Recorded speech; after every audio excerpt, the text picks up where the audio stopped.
안녕하세요. 반갑습니다. 오늘도 하나님 말씀으로 하루를 시작하는 모닝방에 오신 여러분들 주님의 이름으로 환영하고 축복합니다. 레위기 16장을 읽을 때마다 참 거룩한 부담감에 휩싸이는 것 같습니다. 많이 설교했고 많이 묵상했지만 다시 한번 우리의 삶을 되돌아보는 것 같아요. 정말 나는 날마다 하나님의 거룩한 임재 가운데 살아가고 있는가? 우리는 이 임재가 없음에도 불구하고 아무렇지도 않게 살아가고 있지는 않습니까? 바라기는 레위기 16장 말씀을 통해서 하나님의 거룩한 임재 다시 한번 사모하고 그 임재 가운데 살아가는 우리 모두가 될 수 있기를 주님의 이름으로 축복합니다. 오늘 우리가 묵상할 하나님 말씀은 레위기 16장 11절에서 22절 말씀이 되겠습니다. 이 대속죄 제사에 대한 세부적인 지침에 대해서 하나님께서 말씀해 주고 있습니다. 복잡하지만 차근차근 살펴보도록 하겠습니다. 첫 번째로 가장 먼저 하게 되는 것은 대속죄일의 제사를 집례하는 이 대제사장의 정결입니다. 숫송아지를 잡아서 대제사장과 그의 가족, 특별히 성막에서 일하는 제사장들을 위한 속죄제를 드립니다. 대제사장도 또 제사장도 죄인이기에 먼저 그들의 죄를 대속하는 제사를 지내게 되는 것이죠. 다음으로 대제사장은 번제단에서 향로에 불을 담아 성소 안으로 들어가고 성소 향단 위에 올려놓은 다음에 곱게 간 향기로운 향을 분향하여 성소 안이 향의 연기와 또 향기로 가득하게 만듭니다. 대제사장 또한 인간이기에 하나님을 직접 볼 수가 없습니다. 그래서 이렇게 연기로 이 성막 안을 가득 채우는 것이죠. 세 번째로 대제사장이 지성소 안으로 들어가서 이 숫송아지의 피를 속죄소를 중심으로 동쪽과 또 속죄소 앞에 뿌리게 됩니다.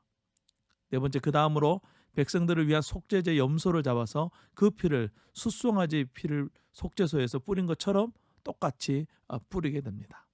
다섯 번째, 그 다음으로 대제사장은 숫송아지 피와 염소의 피를 가져다가 이 번제단의 네 기퉁이에 바르고 피를 뿌려 제단을 정결하게 하는 것입니다. 모든 정결 예식이 끝나면 이 광야로 보낼 이 아사셀 염소를 가지고 오게 하고 대제사장은 이 아사셀 염소 머리 위에 두 손을 얹어 안수함으로써 이스라엘 모든 백성의 죄를 이 염소에게 전가시킵니다. 그리고 준비된 사람에 의해서 염소를 광야로 보내게 되죠. 그리고 염소가 돌아올 수 없는 곳까지 가게 되면 이 낭떠러지에서 이 염소를 떨어뜨려 죽게 함으로써 이 죄를 짊어진 염소가 다시 진영으로 돌아오지 못하도록 했습니다. 이 아사셀 염소는 사실 세상 모든 죄를 짊어지고 가시는 예수 그리스도를 예표하는 그런 염소입니다. 부정한 것을 진영 밖으로 내보내야 한다는 것을 우리가 계속해서 살펴보았습니다.